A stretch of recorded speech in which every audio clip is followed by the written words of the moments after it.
Have you ever just wanted to throw your hands up and just say, I'm done? You've been trying hard, you've been praying hard, you've just been trying to do all of the right things, but you still feel tired, heavy, and discouraged. Well, just know that you are not alone in this. I've been there as well, multiple times in life. Even the strongest people in the Bible have faced very difficult times. And that's why today I'm going to focus on the top 5 things that I think that secretly leads to discouragement. We're going to look at this from a mental health lens and a biblical lens so that you could get back on track and don't lose sight of what God has for you.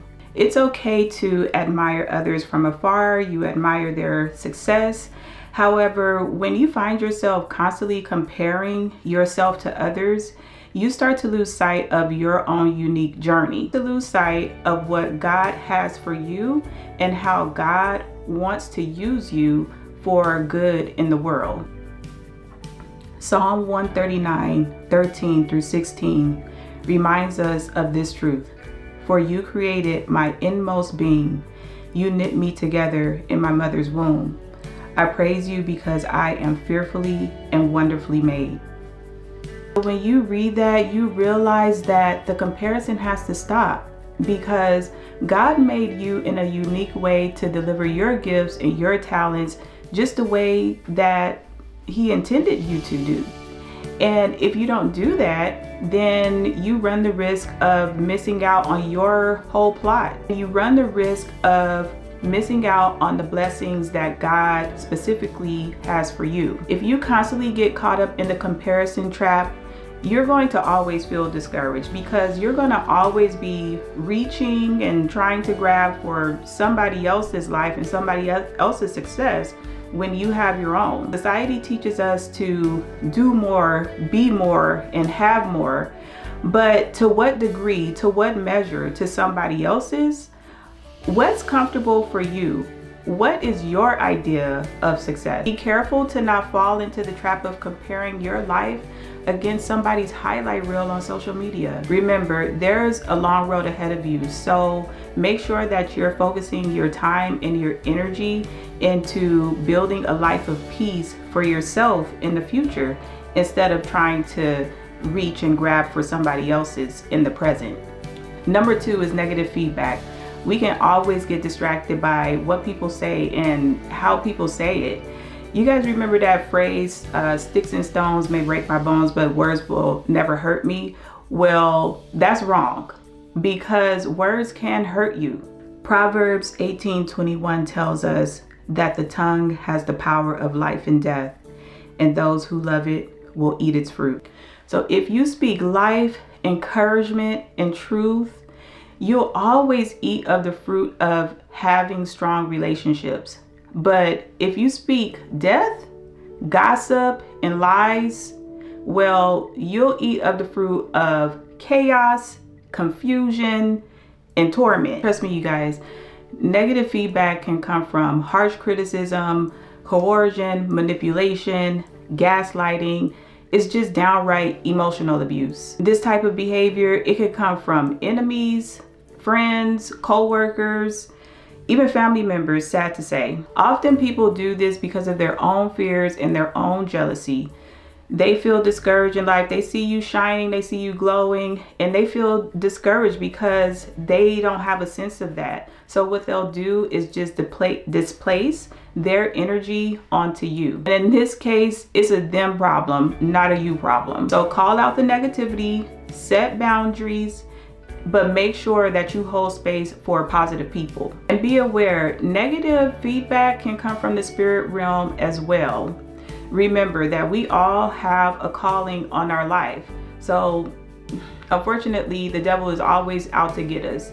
And the bigger the calling, the bigger the attack. The enemy wants to discourage you because it's the promise, it's the calling that you have over your life. And if he can take you out, he could take out many other people that you were set to influence and inspire.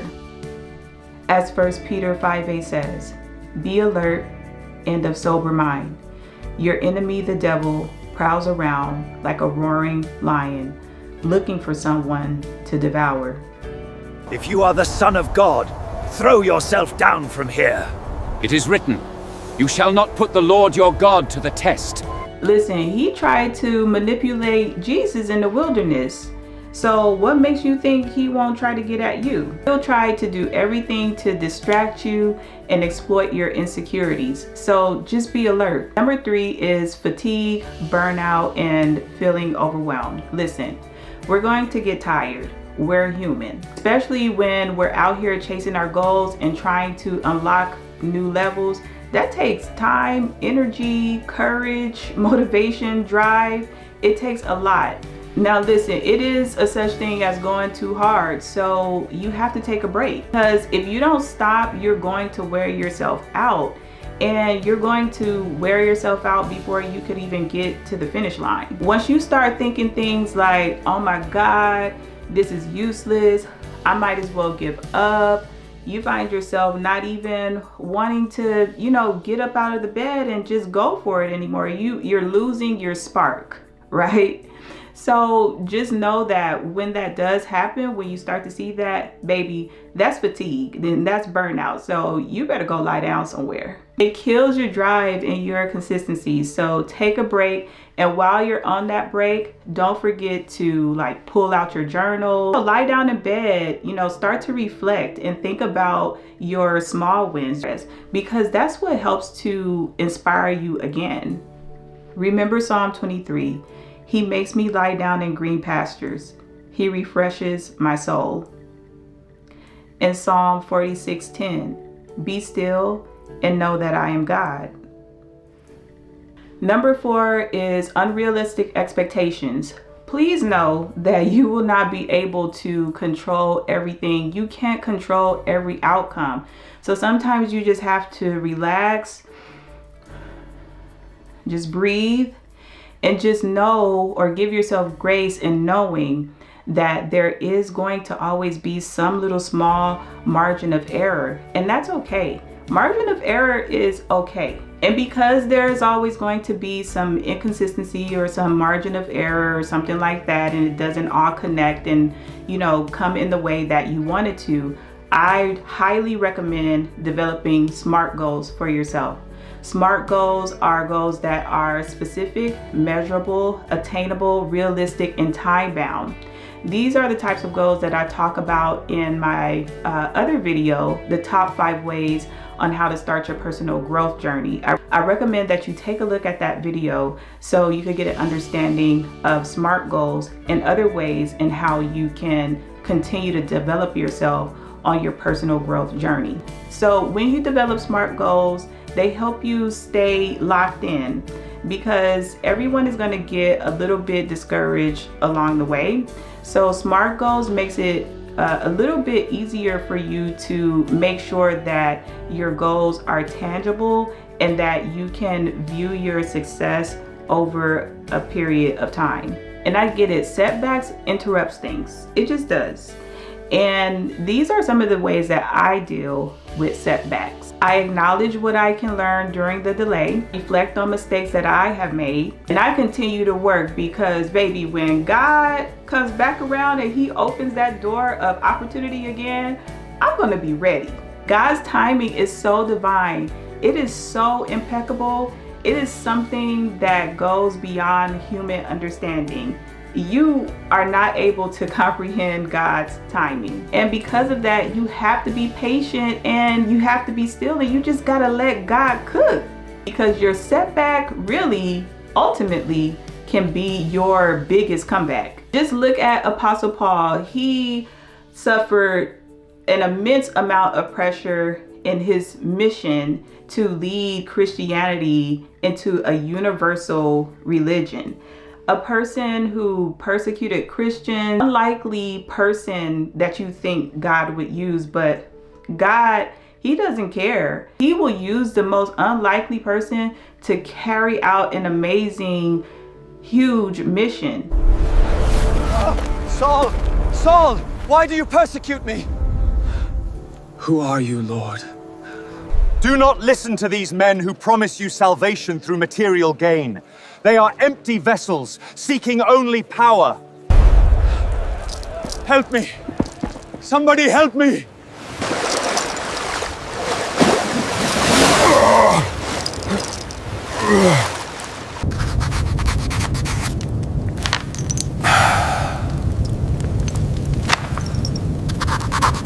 Apostle Paul went through so much. He was often discouraged. Apostle Paul faced many things: persecution, he was beaten.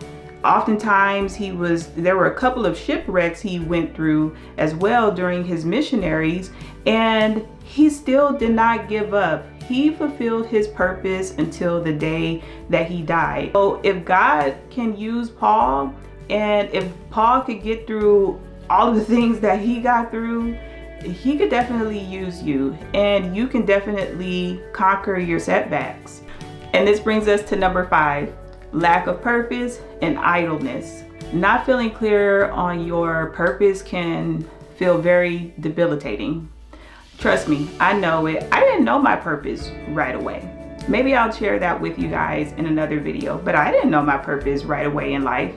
And I always kind of felt like I was a little bit of an outsider looking in on other people walking around, living their life. And I was just like, kind of here, I'm kind of floating. So having a lack of purpose can definitely leave you feeling stuck. And some of the thoughts that you may have when you feel a lack of purpose is, why am I here? You know, what is this all for?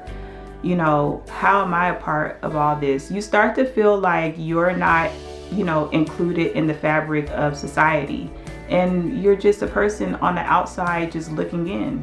The danger here with idleness and lack of purpose is that it can start to drain you in a different type of way.